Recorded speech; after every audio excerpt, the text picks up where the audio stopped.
Bienvenue à Orgelet, cité de caractère de Bourgogne-Franche-Comté, ville natale de Cadet Roussel et de Pierre Bouchard, le découvreur de la pierre de Rosette. Nous voici sur le parvis de l'église, classé monument historique en 1913 et dédié à Notre-Dame de l'Assomption, fêté le 15 août. Nous commençons la visite à l'extérieur de l'édifice pour mieux en apprécier ses volumes, ses toits et ses dimensions. Les murs de l'édifice sont massifs et imposants. Ils ne datent pas tous de la même époque. Les deux couleurs de toiture que nous pouvons distinguer représentent chacune une période.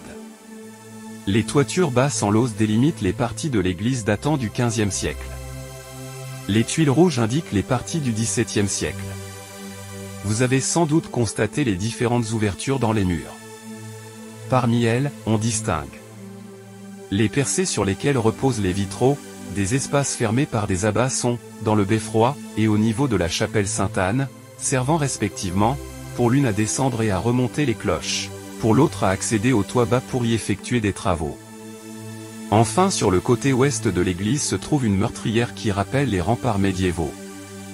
Le clocher se compose de 5 étages inégaux. On distingue sa galerie surmontée d'un dôme.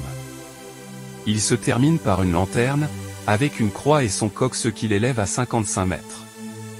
À mi-hauteur, se détache le cadran en bois peint de l'horloge à aiguille unique attribué à Jean-Claude Maillet, de Morbier et installé en 1685. Le portail n'est pas situé au fond de la nef comme dans la plupart des églises.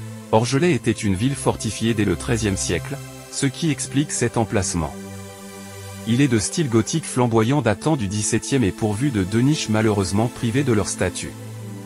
Il a été modifié par un doublage au XVIIIe. Au-dessus, une clé comportait jadis une inscription. Elle a subi les épreuves du temps. Maintenant vous pouvez entrer dans l'édifice et découvrir le narthex.